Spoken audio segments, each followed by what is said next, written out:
También quieres irte. Eh, el Señor acaba de dar a conocer el misterio de nuestra fe, la Eucaristía. Lo he explicado en términos inequívocos. No es un símbolo, no es una metáfora. Lo proclamó en la sinagoga de Cafarnaúm: el que come mi carne y bebe mi sangre tiene vida eterna, y yo lo resucitaré. Evangelio de Juan, capítulo 6, versículo 64. Desde ese momento, muchos de sus discípulos se echaron atrás y ya no andaban con él. Juan capítulo 6, versículo 66. Algunos seguidores de Jesús lo abandonan y quedan los apóstoles. Son 12 amigos de entre los seguidores de Jesús. Fueron escogidos por el propio Jesús después de pasar toda una noche en oración. Lo sabemos por el Evangelio de Lucas en el capítulo 6. Y al ver marchar a los muchos que se fueron, el Señor se dirige a los apóstoles. Reina un silencio. ¿También ustedes se quieren ir? La pregunta le llega quizás como un flechazo imprevisto, y la mirada de Jesús, que siempre nos acepta como somos, pero no nos deja como somos, nos invita a contestar. Quizás en el fondo, después de esas palabras, lo que suena son los pasos de los que se van alejando. Y quizás entre los que se alejan un comentario jocoso, una risa, ¿verdad? Ahora vamos a ser caníbales, se ha vuelto loco este. Pero allí están los apóstoles y está Pedro. Hace tiempo que Pedro sigue a Jesús, no se pierde ni una sola de sus palabras, sigue su gesto, y cada gesto, cada palabra del Maestro es una invitación para adentrarse en el misterio de Dios. Pero nunca lo había escuchado decir una cosa tan sorprendente, tan incomprensible. ¿Cómo va a poder dar a comer su cuerpo y entregarnos su sangre como bebida? Pero hay una cosa que está clara, lo dice en serio. Solamente aquellos que estén dispuestos a aceptar de todo corazón esas verdades podrán seguir al Maestro. O comían su sangre y bebían, o comían su carne y bebían su sangre, o no gozarían de la vida eterna. Palabras fuertes, no se trata de una parábola, no había confusión posible. ¿Y qué le respondería a Jesús Pedro y los demás? Entre los que se van habían personas que habían visto los milagros, las cosas que había hecho, pero ahora se van decepcionados. Familias posiblemente que el Señor había curado a sus seres queridos. Ahora esos cogen distancia, a huir. ¿Y Pedro? ¿Qué partido iba a tomar Pedro? ¿Cómo reaccionarían los demás apóstoles?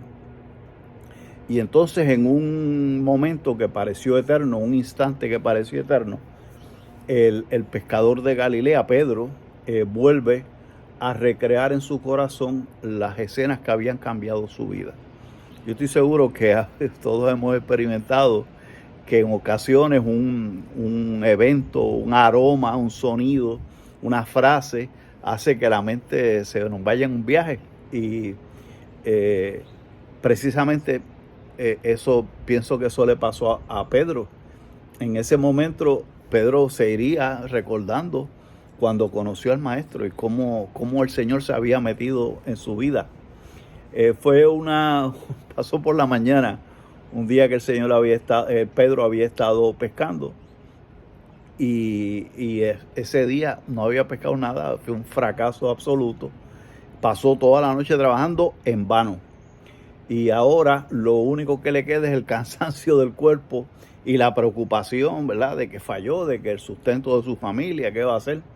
Él está en un ambiente hermoso, el lago el mar de Galilea es un sitio muy hermoso con montañas al fondo, y cada día se presenta a los ojos de los que están allí con colores, con una hermosura de paisajes, pero a Pedro no le importaba nada de eso. Pedro se pone a lavar las redes y su corazón está inquieto. No sería la primera vez que volvería con las manos vacías. Está preocupado cómo va a ganar el sustento, que no puede vender nada en el mercado porque no pescó nada. Que va a vender en la feria de Cafarnaúm, en el mercado de Cafarnaúm. Y estaba en esas amargas reflexiones y casi no se da cuenta que hay un gentío, una gente que va escuchando a un rabino. Él sigue limpiando ahí en las redes y pues las olas entre las redes y las olas del mar, él está en su mundo, en su cabeza, en su mundo, con sus preocupaciones. Y se sigue acercando ese grupo hacia la barca, va caminando por la orilla. Pedro está en la orilla, Pedro está en el medio, en el camino, y a lo mejor le escuchó de lejos el discurso de ese maestro que iba predicando, pero ¿qué podría interesarle a Pedro las palabras de ese maestro? Pedro está en sus cosas, en sus dolores de cabeza, en sus preocupaciones, en sus prisas, en el tubo que chupa, como diría don Cholito. No quería saber nada ni de nada ni de nadie. No le olían ni las azucenas. Y entonces ocurre un hecho que cambia por completo la vida de Pedro.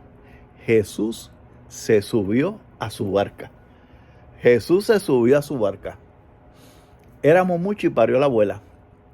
Al catálogo de penas y preocupaciones que tiene Pedro, ahora resulta que este Javino se trepó sin pedirle permiso a nadie. Se trepó en la barca y entonces le dice a Pedro que a ver si puede separar la barca un poquito de la orilla para que sus palabras reboten en el agua y con la brisa pues pueda ampliar lo que está diciendo y la gente lo escuche mejor. O sea, se sienta, se trepa en la barca, nadie lo invita y ahora está dando instrucciones también, que pantalones. Bueno, pero algo tenía este rabino que Pedro pues no le pone resistencia. Y escucha a Pedro la predicación del rabino. Está sorprendido, pero pues ya no puede evitar escucharlo si está en su barca y él está con él. Todavía no sabía que Jesús quería compartir su vida con él, con Pedro. Quería convertir ese fracaso de aquella noche en un éxito del encuentro con la divinidad. Quisiera citar ahora las palabras del Papa Francisco en el Ángelus que pronunció el 6 de febrero del 2022. Esa barca vacía, símbolo de nuestra incapacidad, se convierte en la cátedra de Jesús, en el púlpito desde el que proclama la palabra. Esto es lo que le gusta hacer el Señor. Subir a la barca de nuestra vida cuando no tenemos nada que ofrecerle. Entrar en nuestros vacíos y llenarlos con su presencia. Servirse de nuestra pobreza para proclamar su riqueza, de nuestras miserias para proclamar su misericordia. Y entonces le dice el maestro a Pedro: guía mar adentro y echa las redes para la pesca. Entonces se trepó a la barca, la usó de podium, les dijo que se separara un poquito, ahora quiere que vaya a pescar otra vez y estuve toda la noche. Me imagino que los demás de la orilla, mira, deja a ese loco ahí, vente para acá con nosotros. Que no hemos desayunado, vamos a ver si vamos unos huevos fritos ahí en Dennis. Pero algo había en este rabino. Maestro, dice Lucas, capítulo 5, que le contestó Pedro. Maestro, hemos estado toda la noche bregando y no hemos pescado nada.